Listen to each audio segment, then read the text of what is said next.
If you've stayed with me until the very end, thank you. Let us take a quiet moment together to really reflect on what happened on that day. The 16th of September, 1988, when Freddie Mercury walked into the Polydor Records Sales Conference at the Grand Hotel in Eastbourne. 2 songs from Barcelona echoed through the hall that evening, and yet it was more than just a presentation. It was the unveiling of a dream, Freddie's dream. Freddie had always lived larger than life. He had conquered stadiums, sold out arenas, and left millions of people screaming his name. But this was different. Barcelona wasn't about pleasing charts or filling Wembley. This was Freddie stepping into another universe, one where rock collided with opera, and where he dared to sing alongside the woman he considered the finest voice on earth, Montserrat.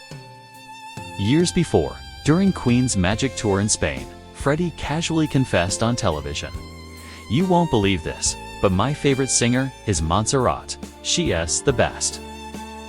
That's what I listened to. Those words, spoken with pure admiration, made their way to herself.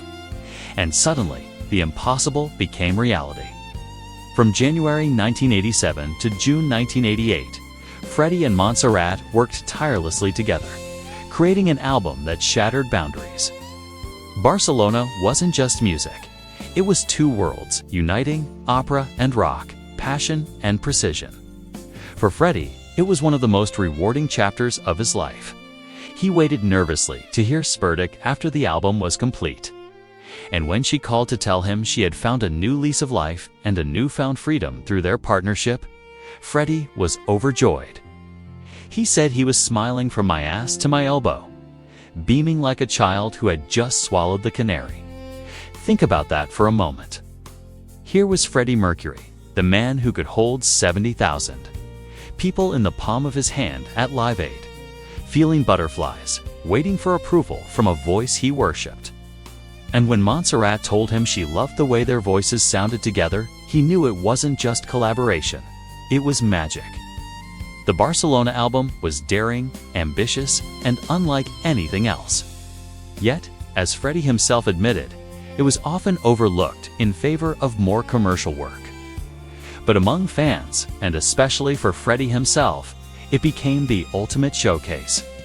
Not just for his voice, but for his courage, his artistry, and his refusal to be limited by labels. He once said, "I defy any other rock and roll personality living to duet with a legendary opera diva and survive." And he did survive. More than that, he soared. Let's go back to the beginning. In the late 80s, Freddie wasn't just a global superstar, he was a force of nature. But within him, there was a constant yearning for more. He had tasted the heights of popularity with Queen, but his heart lay in experimentation and pushing boundaries. Enter Montserrat, a name synonymous with opera excellence. Her voice, rich, powerful, and technically flawless, was revered internationally. Montserrat commanded stages worldwide. However, despite her operatic triumphs, her adventurous spirit never waned. She yearned to explore new musical landscapes, to break free from the confines of tradition. Fate intervened when Freddie's admiration for Montserrat reached her directly. A chance meeting quickly blossomed into a unique collaboration that would forever change the trajectory of both their careers. In the grand scheme of things, their collaboration might have been brief, but its impact was monumental. If you thought Freddie was a showman, wait till you see how he presented Barcelona. Imagine walking into a room filled with expectant faces, the air thick with anticipation.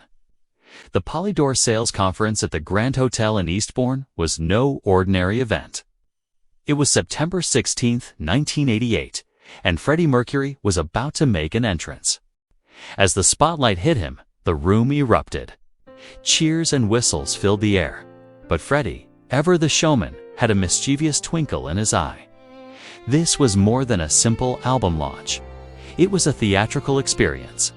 The 2 tracks he chose to perform were not just songs. They were stories waiting to be told. The first, The Golden Boy, showcased Freddie's trademark theatrics, a flamboyant display that had the audience eating out of his hand. Yet, as the second track began, a hush fell over the crowd. In Sueno, a haunting melody demanded silence, a spotlight, and for a moment, Freddie was bathed in its glow. The performance was nothing short of mesmerizing. As he poured his heart into each note, the audience was transported, not just to a different place, but to a different time. It was operatic, dramatic, and deeply moving. Following the performances, a montage flickered to life on the screens, each image carefully selected to evoke emotion. The journey through Barcelona wasn't just musical, it was cinematic. The audience was shown glimpses of the creative process, the struggles, the triumphs, and the camaraderie shared between Freddie and Montserrat. It wasn't just a record being showcased, it was a labor of love, a shared passion, and the birth of a remarkable friendship. But Freddie wasn't done yet. As the presentation drew to a close, he took a moment to address the audience directly. It wasn't a speech, but a conversation, a candid exchange that revealed the man behind the legend. He spoke of his admiration for Montserrat, the challenges they overcame, and the sheer joy of creating music. It was in these moments of vulnerability that the audience truly connected with Freddie. They saw not just a superstar, but a fellow traveler on the journey of life, sharing his experiences, his dreams, and his fears. As the event came to a close, the applause was thunderous, a standing ovation for two exceptional artists and a remarkable album. The reception of Barcelona wasn't just positive, it was a validation of Freddie's artistic vision, a testament to the universality of great music, regardless of genre. What followed was a whirlwind. Interviews, magazine covers, and chart appearances. Barcelona was everywhere, but for Freddie and Montserrat, it was more than fame or fortune. It was the fulfillment of a shared dream, a melody that echoed long after the final note was sung. Now, let's talk about the album that started it all, Barcelona. Released in 1988, this wasn't just an album, it was a cultural event. The collaboration between Freddie Mercury and Montserrat redefined boundaries, merging the worlds of rock and opera in a seamless tapestry of sound. The album opens with a powerful operatic piece, The March of the Black Queen. From the first note, it's clear this isn't your typical rock album. Montserrat's voice takes center stage, commanding attention with its richness and power. The instrumental arrangement is nothing short of magnificent, building an atmosphere that's both intriguing and slightly ominous. It's a perfect overture to what's to come. Then comes the track that shocked the world, Barcelona. This song is a masterpiece of musical storytelling. The lyrics paint a vivid picture of the city's allure, its passion, its energy, and its ability to transport those who visit. Both Freddie and Montserrat bring their A-game, their voices intertwining in a thrilling display of vocal acrobatics. It's a celebration of music, of life, and of the magic that happens when two extraordinary voices unite. But the album isn't just about spectacle. Tracks like Over the Valley of the Years showcase the softer side of Barcelona. Here, the focus shifts to the lyrical depth, exploring themes of longing and the passage of time.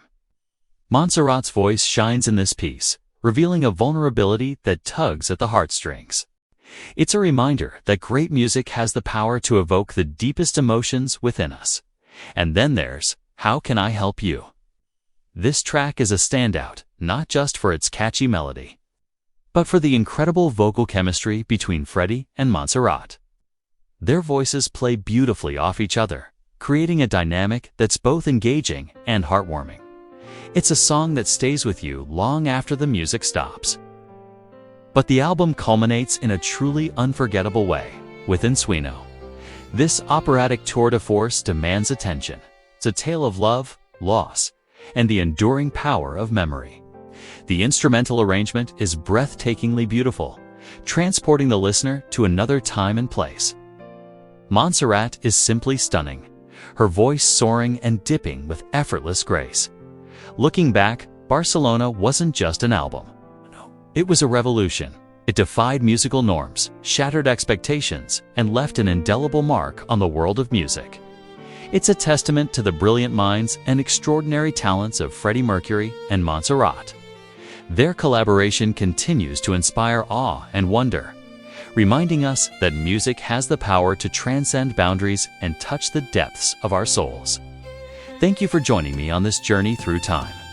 If you've made it this far, you're not just a fan, you're part of the legacy. Every time we remember, every time we share the story, Freddie lives on.